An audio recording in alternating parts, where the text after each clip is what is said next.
Hello student, this is BS academy. आज के इस लेक्चर के अंदर हम लोग पीपल डेवलपमेंट एंड एनवायरनमेंट के उन टॉपिक्स को डिस्कस करेंगे जो कि हमारे एग्जाम के पॉइंट ऑफ व्यू से बहुत इंपॉर्टेंट है। यानी आप इसको एक तरह से complete syllabus of people development environment आप ले सकते हैं। तो उन टॉपिक्स को देखने के लिए जो कि पीपल डेवलपमेंट एनवायरनमेंट जो है के अंदर काफ़ी समय से इनके ऊपर लगातार क्वेश्चंस पूछे जा रहे हैं, तो इस वीडियो को आप एंड तक देखिएगा क्योंकि इन टॉपिक्स को मैं आपको ब्रीफली डिस्क्राइब करूंगा। साथ में ये भी बताऊंगा कि किस तरह के जो क्वेश्चंस का जो पैटर्न है इन टॉपिक्स में वो कैसा अब पिछले काफ़ी सालों से हो गया है, तो उसके बारे में हम लोग एक चर्चा करेंगे। साथ में अगर अभी तक आपने BSI एकेडमी चैनल को सब्सक्राइब नहीं किया है तो subscribe the channel and don't forget to like this lecture. Okay, तो चलते हैं हम लोग आज के टॉपिक्स के पास, जिसमें हम लोग पीपल डेवलपमेंट एनवायरनमेंट के उन टॉपिक्स को डिस्कस कर रहे हैं जो कि इंपॉर्टेंट हैं हमारे UGC नेट एग्जाम के पॉइंट ऑफ व्यू से, स्पेशली पेपर नंबर 1। तो पहला टॉपिक हमारा है कंपोनेंट्स ऑफ एनवायरनमेंट, यानी पर्यावरण के घटक। तो एनवायरनमेंट की डेफिनेशन के साथ साथ आपको इन्वायरमेंट के कौन कौन से ऐसे कंपोनेंट्स हैं जो कि बहुत ज़्यादा इंपॉर्टेंट है, जैसे बायोटिक कंपोनेंट है, एबायोटिक कंपोनेंट्स हैं, तो किस तरह से ये आपस में कैसे इंटरेक्ट करते हैं एक दूसरे के साथ, और किस तरह से इकोलॉजी और इन्वायरमेंट का आपस में रिलेशन है, इसको आपको देखना है क्योंकि काफ़ी बार एग्जाम के अंदर इसके ऊपर जो है वो क्वेश्चन पूछा गया है। तो इन क्वेश्चंस को आपको प्रिपेयर करना है। तो मैं एक जो आपके लिए अभी हम लोग टॉपिक के साथ साथ इन जितने भी टॉपिक्स लिखे हैं इनके ऊपर हम लोग डिटेल में लेक्चर्स बनाएंगे। साथ में इनके ऊपर जो क्वेश्चंस है बहुत जल्दी हम आपके सामने उनको भी पेश करेंगे। देन नेक्स्ट इंपॉर्टेंट पॉइंट आता है डेवलपमेंट एंड एनवायरनमेंट, यानी विकास और पर्यावरण का आपस में किस तरह का संबंध है। अगर हम लोग बात करें इंडिया के कॉन्टेक्स्ट के अंदर, तो हमें डेवलप होते हुए अपने किस तरह से हमें अपने पर्यावरण की सुरक्षा करनी है, कैसे रक्षा करनी है, तो कौन कौन सी एक्टिविटीज़ है जिसको हमें बढ़ावा देना है, और किस तरह से हमारे पास जो हमारे इन्वायरमेंटल चैलेंजेस हैं, पर्यावरणीय चुनौतियां हैं, उसको हमें कैसे देखना है, ये जानना बहुत ज़रूरी है। क्योंकि इन्वायरमेंट चैलेंजेस जो हैं हमारे पॉइंट ऑफ व्यू से देखा जाए, क्योंकि इन्वायरमेंट चैलेंज हमारे केवल प्राकृतिक आपदा ही नहीं बल्कि बहुत सारे ऐसे मैन मेड डिजास्टर भी हैं जो कि हमें उनसे अपने को बचाना है। जैसे खास तौर से जो इस समय जो पूरी जो डिसीज का जो एक तरह का माहौल बन गया है पूरे देशों के अंदर, तो किस तरह का जो इन्वायरमेंट चैलेंज है ये हमारे देश के अंदर और साथ में विदेश के अंदर, तो इनको कैसे हम लोग मिटिगेट कर सकते हैं, किस तरह से उन्हें हमें हैंडल करना है। तो ये अगले जो 21st सेंचुरीज के अंदर जो आने वाले जो चैलेंजेस हैं उनको हमें अपने आप को एक तरह से बनाना है, मजबूत बनाना है, और उनके लिए कौन कौन से ऐसे कार्य हैं जो हम लोग कर सकते हैं जिससे हमारे पास जो इन्वायरमेंट चैलेंजेस को बनाए, मतलब उनको दूर करते हुए किस तरह से हम अपना विकास कर सकते हैं, उस पर बल देना है। क्योंकि अगर हम लोग अपने देश की जनसंख्या को देखें तो इतनी जनसंख्या को एक तरह से हमें पालने के लिए बोला जाए कि किस तरह से हम लोग उसे डेवलप कर सकते हैं, तो उसके लिए हमें बहुत सारे ऐसे एक्शन लेने पड़ेंगे जिस तरह से हमें जो उनको एक अच्छे से रोजगार उनको प्रदान करने के साथ साथ हम अपने एनवायरनमेंट के ऊपर भी कोई इम्पैक्ट ना आने दें। तो ये अपने आप में बहुत बड़ा चैलेंज है। तो इस चैलेंज को हम कैसे करेंगे, दूर करेंगे, उनको हम आगे के समय में देखेंगे और किस तरह से ये जो हमारे एनवायरनमेंट चैलेंज है इसको हम लोग इसे मिटिगेट कर सकते हैं। ओके, देन नेक्स्ट पॉइंट आता है फैक्टर अफेक्टिंग द एनवायरनमेंट, यानी पर्यावरण को प्रभावित करने वाले कौन कौन से ऐसे कारक हैं जिनको हमें ध्यान में रखना है। क्योंकि अगर हमारी देखा जाए कि जो मैन मेड जो ऐसी बहुत सारी एक्टिविटीज़ है, जो एंथ्रोपोजेनिक एक्टिविटीज जिनको हम कहते हैं, कि कौन कौन सी ऐसी एक्टिविटीज़ है जिनको रोकना हमारे लिए अति आवश्यक हो गया है। क्योंकि इस तरह की एक्टिविटीज़ से हमारे एनवायरनमेंट के अंदर हमारे खुद की सोसाइटी के अंदर या फिर हमारे एक तरह से पर्यावरण के अंदर किस तरह का एयर पोल्यूशन, वाटर पोल्यूशन जो इम्पैक्ट कर रहा है हमारी सोसाइटी को, उससे हम लोग किस तरह से बच सकते हैं, ये हमें ध्यान में रखना है। देन बहुत सारे ऐसे forest wild life and protection act हैं, यानी प्रोटोकॉल्स एंड पॉलिसीज़ हैं जिनको हमें अपने एग्जाम के पॉइंट ऑफ व्यू से पढ़ना है। क्योंकि अगर देखा जाए बहुत सारे ऐसे वन्य जीव और संरक्षण अधिनियम है जिन्हें हमें अपने एग्जाम के लिए याद रखना होता है। क्योंकि काफ़ी बार इसके अंदर जो है बहुत बार क्वेश्चन एग्जाम में आया है, खासतौर से क्योटो प्रोटोकॉल के अंदर, मॉन्ट्रियल प्रोटोकॉल के अंदर, इन प्रोटोकॉल्स में कौन कौन से एक्शन लिए गए थे, ये जानना बहुत ज़्यादा ज़रूर हो जाता है, क्योंकि इसके अंदर काफ़ी तरह के क्वेश्चंस ऐसे आते हैं, क्योंकि स्टूडेंट उन्हें करना चाहता है पर कभी भी बहुत सारे ऐसे पॉइंट उसके अंदर वो मिसप्लेस कर देता है। तो इन क्वेश्चंस के लिए इन पूरे क्वेश्चन को एक जगह हम लोग कंपाइल करके आपको उनको प्रेजेंट करेंगे वीडियो के फॉर्म में। बहुत जल्दी हम लोग इन सारे जो प्रोटोकॉल्स और ये हमारे जो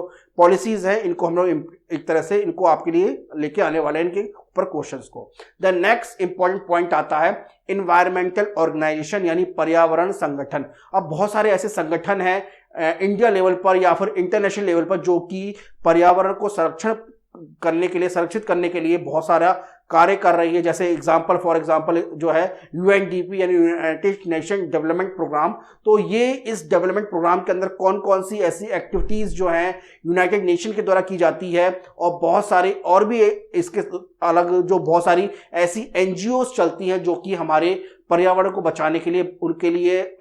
कार्य कर रही हैं, और किस तरह से वो इंटरनेशनल लेवल पर कैसे वर्क कर रहे हैं सारे देश, ये जानना बहुत ज़्यादा ज़रूरी है। और कौन कौन से एक्शन जो है देशों ने लिया है। जैसे अगर देखा जाए कार्बन एमिशन को हम लोग देखें तो कार्बन एमिशन जो है ये बहुत ज़्यादा एक तरह से प्रॉब्लम क्रिएट कर रहा है पूरे इंटरनेशनल लेवल पर। जिस तरह से कार्बन का जो एमिशन एनवायरनमेंट में हो रहा है, आप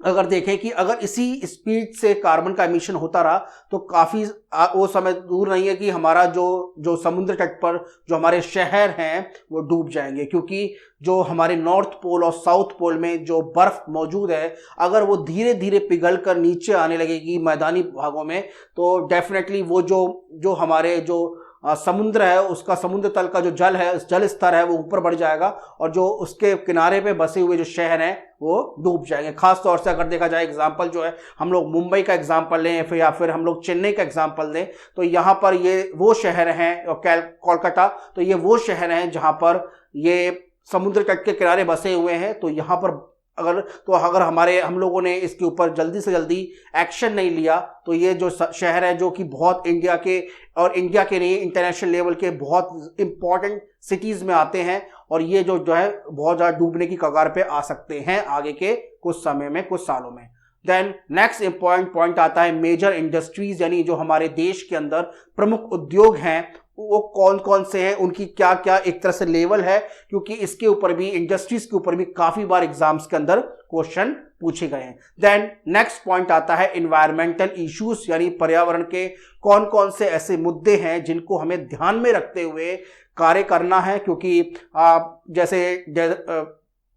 जो समुद्र के किनारे के साथ जो एक तरह से जो वहाँ पे मिलने वाले जो वन है, एक तरह से जीव जंतु है, उनको कैसे बचाना है, और जैसे से हमें कैसे हम लोग मरुस्थल को किस तरह से एक तरह से अगर हम लोग उसको वहाँ पे भी कुछ जल लेके आ सके, तो ये सारे जो है ये इन्वायरमेंटल इश्यूज है। देन नेक्स्ट इंपॉर्टेंट पॉइंट आता है impact of pollutants on human health, यानी मानव स्वास्थ्य पर प्रदूषक का क्या प्रभाव है, ये जानना बहुत ज़्यादा ज़रूरी है। जैसे कार्बन का और नाइट्रोजन का इम्पैक्ट जो है कैसा एक तरह से ह्यूमन हेल्थ पर है, और कौन कौन से ऐसे पॉल्यूटेंट्स हैं जिससे हमें बचना चाहिए, तो ये जो है जानना बहुत ज़रूरी है, क्योंकि इसके ऊपर भी काफ़ी बार एग्जाम्स में क्वेश्चंस आपके आए हैं। देन नेक्स्ट इंपॉर्टेंट पॉइंट आता है natural and man made disaster, यानी प्राकृतिक और मानव निर्मित आपदाएं कौन कौन सी हैं, और इन आपदाओं से बचने के लिए हमें कौन कौन से एक तरह से एक्शन लेने ज़रूरी है, इनसे जानना हमें बहुत ज़्यादा ज़रूरी है। जैसे अर्थक्वेक आता है,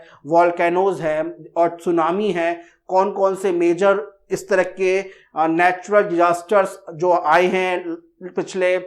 50 से 100 साल के बीच में, इनको भी जानना बहुत ज़रूरी है, और कितना उन्होंने हानि पहुंचाई है हमारे देश में और विदेश के अंदर, इनको जानना भी बहुत ज़्यादा ज़रूरी है, क्योंकि इसके ऊपर भी काफ़ी बार जो है क्वेश्चन एग्जाम्स के अंदर आए हैं। देन नेक्स्ट इंपॉर्टेंट पॉइंट आता है कि हमें उन परियोजनाओं को जानना ज़रूरी है या प्रोजेक्ट्स को जानना ज़रूरी है जो हमारे देश के अंदर चल रही हैं, जिससे एक तरह से जो कि एक तरह से टोटली इन्वायरमेंट के ऊपर उसका इम्पैक्ट आता है। तो इसके ऊपर भी काफ़ी बार इन्वायरमेंट के जो प्रोजेक्ट्स चल रहे हैं इंडिया के अंदर, उनके नाम को जानना ज़रूरी है। जैसे गंगा एक्शन प्लान है, गंगा एक्शन प्लान का क्या कार्य था, इसके ऊपर कितना बजट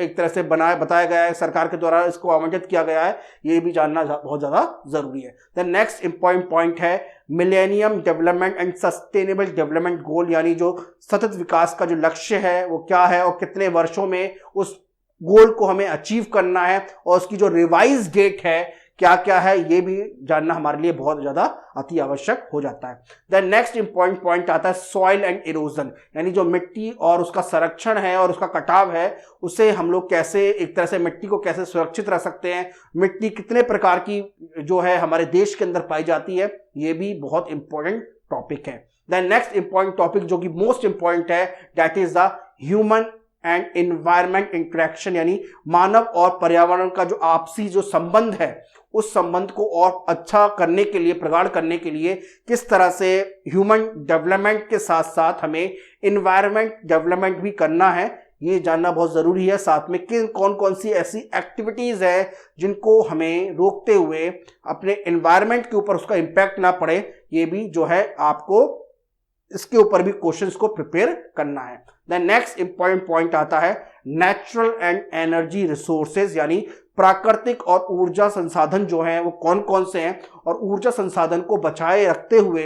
हमें कौन कौन से एक्शन लेने हैं, और कौन कौन से ऐसे